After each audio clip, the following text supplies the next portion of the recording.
Good evening.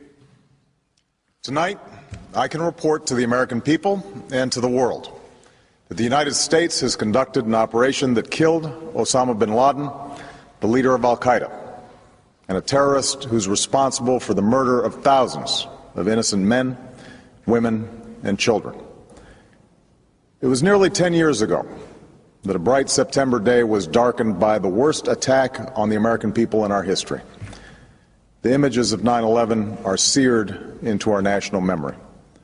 Hijacked planes cutting through a cloudless September sky, the Twin Towers collapsing to the ground, black smoke billowing up from the Pentagon, the wreckage of Flight 93 in Shanksville, Pennsylvania, where the actions of heroic citizens saved even more heartbreak and destruction. And yet we know that the worst images are those that were unseen to the world. The empty seat at the dinner table, children who were forced to grow up without their mother or their father, parents who would never know the feeling of their child's embrace, nearly 3,000 citizens taken from us, leaving a gaping hole in our hearts. On September 11th, 2001, in our time of grief, the American people came together. We offered our neighbors a hand, and we offered the wounded our blood. We reaffirmed our ties to each other and our love of community and country. On that day, no matter where we came from, what God we prayed to, or what race or ethnicity we were united as one American family. We were also united in our resolve to protect our nation and to bring those who committed this vicious attack to justice. We quickly learned that the 9/11 attacks were carried out by al-Qaeda, an organization headed by Osama bin Laden, which had openly declared war on the United States and was committed to killing innocents in our country and around the globe. And so we went to war against al-Qaeda to protect our citizens, our friends, and our allies. Over the last 10 years, thanks to the tireless and heroic work of our military and our counterterrorism professionals, we've made great strides in that effort. We've disrupted terrorist attacks and strengthened our homeland defense. In Afghanistan, we removed the Taliban government, which had given bin Laden and al-Qaeda safe haven and support. And around the globe, we worked with our friends and allies to capture or kill scores of al-Qaeda terrorists, including several who were a part of the 9/11 plot. Yet Osama bin Laden avoided capture and escaped across the Afghan border into Pakistan. Meanwhile, al-Qaeda continued to operate from along that border and operate through its affiliates across the world.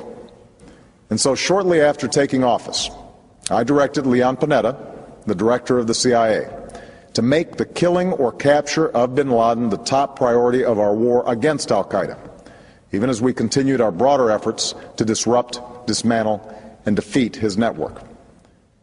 Then, last August, after years of painstaking work by our intelligence community, I was briefed on a possible lead to bin Laden.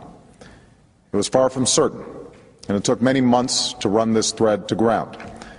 I met repeatedly with my national security team as we developed more information about the possibility that we had located bin Laden hiding within a compound deep inside Pakistan.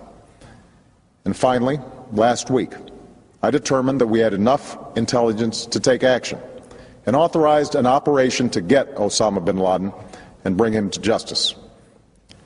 Today, at my direction, the United States launched a targeted operation against that compound in Abbottabad, Pakistan.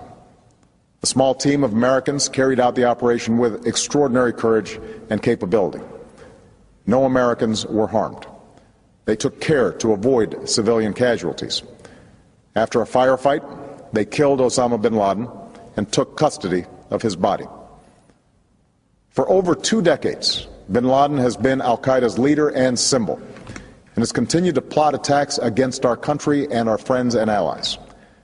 The death of bin Laden marks the most significant achievement to date in our nation's effort to defeat al-Qaeda. Yet his death does not mark the end of our effort. There is no doubt that al-Qaeda will continue to pursue attacks against us. We must and we will remain vigilant at home and abroad. As we do, we must also reaffirm that the United States is not and never will be at war with Islam. I've made clear, just as President Bush did shortly after 9/11, that our war is not against Islam. Bin Laden was not a Muslim leader. He was a mass murderer of Muslims. Indeed, al-Qaeda has slaughtered scores of Muslims in many countries, including our own. So his demise should be welcomed by all who believe in peace and human dignity. Over the years, I've repeatedly made clear that we would take action within Pakistan if we knew where bin Laden was. That is what we've done. But it's important to note that our counterterrorism cooperation with Pakistan helped lead us to bin Laden and the compound where he was hiding. Indeed, bin Laden had declared war against Pakistan as well and ordered attacks against the Pakistani people. Tonight, I called President Zardari, and my team has also spoken with their Pakistani counterparts. They agree that this is a good and historic day for both of our nations. And going forward, it is essential that Pakistan continue to join us in the fight against al-Qaeda and its affiliates. The American people did not choose this fight. It came to our shores and started with the senseless slaughter of our citizens. After nearly 10 years of service, struggle, and sacrifice, we know well the costs of war. These efforts weigh on me every time I, as Commander-in-Chief, have to sign a letter to a family that has lost a loved one, or look into the eyes of a service member who's been gravely wounded. So Americans understand the costs of war. Yet, as a country, we will never tolerate our security being threatened, nor stand idly by when our people have been killed. We will be relentless in defense of our citizens and our friends and allies. We will be true to the values that make us who we are. And on nights like this one, we can say to those families who have lost loved ones to al-Qaeda's terror, justice has been done. Tonight we give thanks to the countless intelligence and counterterrorism professionals who've worked tirelessly to achieve this outcome. The American people do not see their work nor know their names, but tonight they feel the satisfaction of their work and the result of their pursuit of justice. We give thanks for the men who carried out this operation, for they exemplify the professionalism, patriotism, and unparalleled courage of those who serve our country. And they are part of a generation that has borne the heaviest share of the burden since that September day. Finally, let me say to the families who lost loved ones on 9/11 that we have never forgotten your loss, nor wavered in our commitment to see that we do whatever it takes to prevent another attack on our shores. And tonight, let us think back to the sense of unity that prevailed on 9/11.